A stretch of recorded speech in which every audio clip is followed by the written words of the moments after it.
The Timbuk2 Impulse Travel Backpack Duffel is a duffel-style backpack with a massive compartment on the inside, coming in right at 45 liters. I'm Tom, the founder of Pack Hacker, where we love using our expertise and real-world experience to provide practical resources and honest opinions, guiding you towards smarter travel. So if you're new here, consider subscribing. Let's get right into the Timbuk2 Impulse, a bag that we have been testing for 2 weeks in Detroit and Minneapolis. So let's dive in and check it out.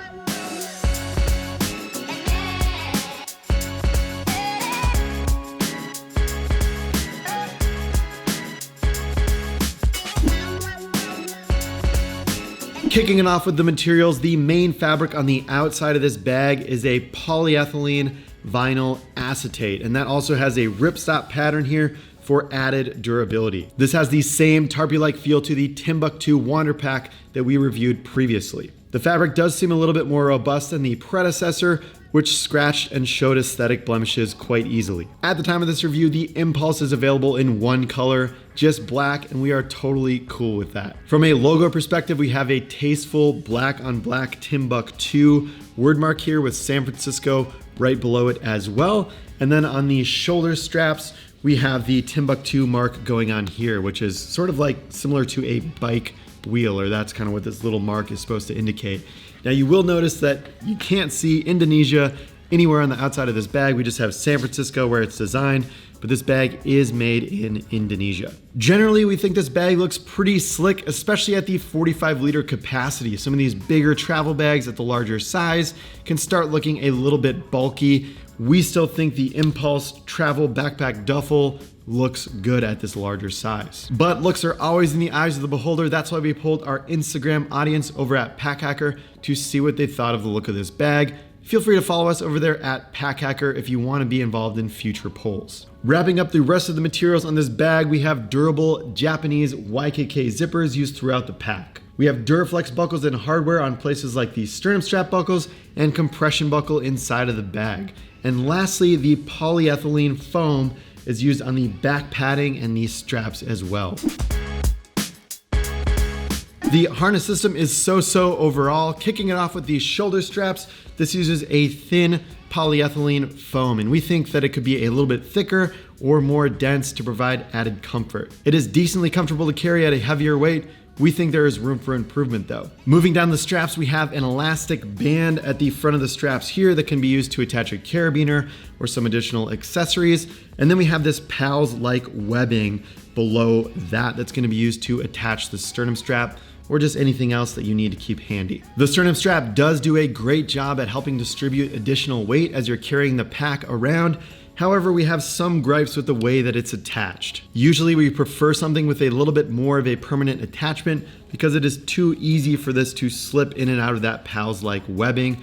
We have lost many sternum straps this way. This isn't quite as bad as other designs that we've seen that get a little bit looser quicker. However, just note that it is a risk. Now, on this note, it is a massive improvement compared to the Wander Pack, which is the previous iteration of this bag. On the Wander Pack, there's pretty much just a button that kind of slides over this strap to attach the sternum strap, and it easily falls off as you attach and detach these shoulder straps. Below that, we have some pretty standard strap adjusters, as well as elastic keepers to kind of hold the excess strap in place a little bit more and create a cleaner look for the bag. The entire strap system comes together with this small Duraflex gatekeeper buckle on the bottom here. You can detach this and stow away these shoulder straps behind the back panel. This is the exact same way that the Timbuk2 Wander Pack attaches as well. We tested that thing for 3 months, very heavy use in Thailand and a couple other locations as well. And we found those straps on a couple of occasions just to become randomly disengaged while the pack was being picked up, while it was loaded up and really heavy. So this small gatekeeper strap here doesn't seem like it's quite enough to carry 45 liters comfortably, and that thing could just randomly disengage. Same exact buckle here. We are curious as to why Timbuk2 did not change this in the future iteration that we have here compared to the Wander Pack. On the plus side, there are 2 different lash points where you can attach the gatekeeper strap to, so you can attach it here for a bit of a wider carry, or you can attach it here, which is kind of more like a duffel style carry because it's more parallel with the top of the strap. So that's gonna be a little bit closer to your body, a little bit easier to carry from the straps if you do want to go duffel style. Onto the hip belt, which is pretty much a must for a bag at 45 liters and this size. That is attached with a larger gatekeeper buckle at the bottom. We like that Timbuk2 includes different attachment points for different body types. So for me, I personally use the lower one. I have a 19.25 inch torso, and along with that, it is still a little bit high for me. So it sits a little bit further up, but overall it's good. I mean, it still helps distribute the weight. It provides a more comfortable carry.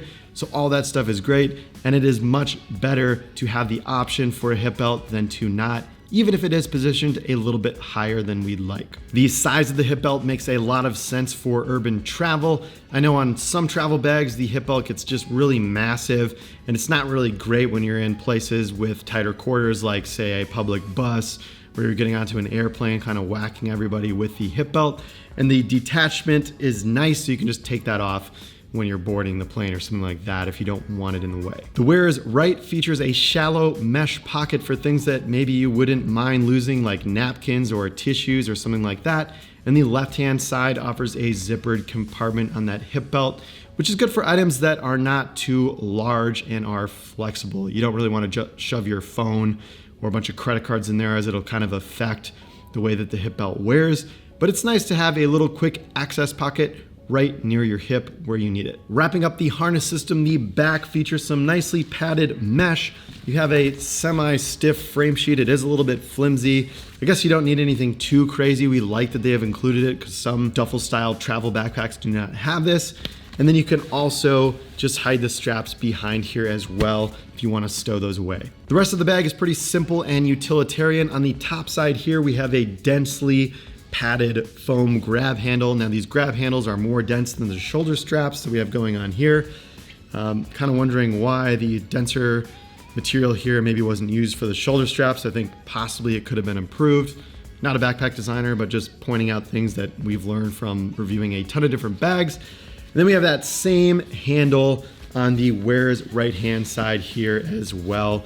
Definitely love padded handles for grabbing when you're in transit, underneath your seat overhead bin. Really great feature. There are two compression straps on each side of the bag that keep things nice and tight.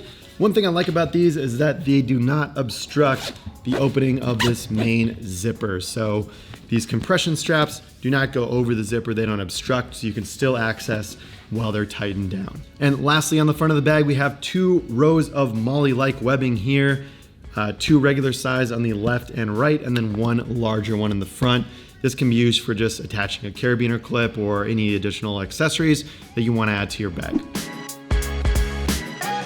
Kicking it off with the top pocket here, it provides a large area just to dump items into. We really dig this pocket as it can actually accommodate a lot. So tossing a toiletry bag in there, a small tech pouch, a laptop charger, plus anything in your pockets that you need to just stow quickly, all of it can dump in there. Feels really nice. The capacity is large as well. And on the top flap, there is a nice mesh pocket to go along with it.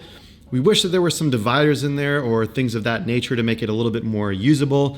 Regardless, it is a separate pocket that can be used for just securing items. One thing to note about this pocket is that the liner itself seems a little bit weak, so it doesn't have the ripstop that's seen on other areas of the exterior of the bag and the interior as well. So we kind of fear that if something up there is a little bit sharper, it starts to rip into the liner, that's likely going to spread as there is no ripstop like we see on the rest of the bag. And then a quick note on zippers. Every zipper on this bag is quite sticky, especially when you go around the curves. And we've noticed this to be a pattern on bags that have a little bit of this stiffer and tarpy-like material on the exterior.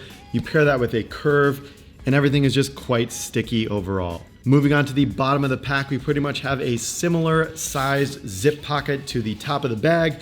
This is great for shoes. It is lined with a similar tarpy-like material that we see on the exterior of this bag.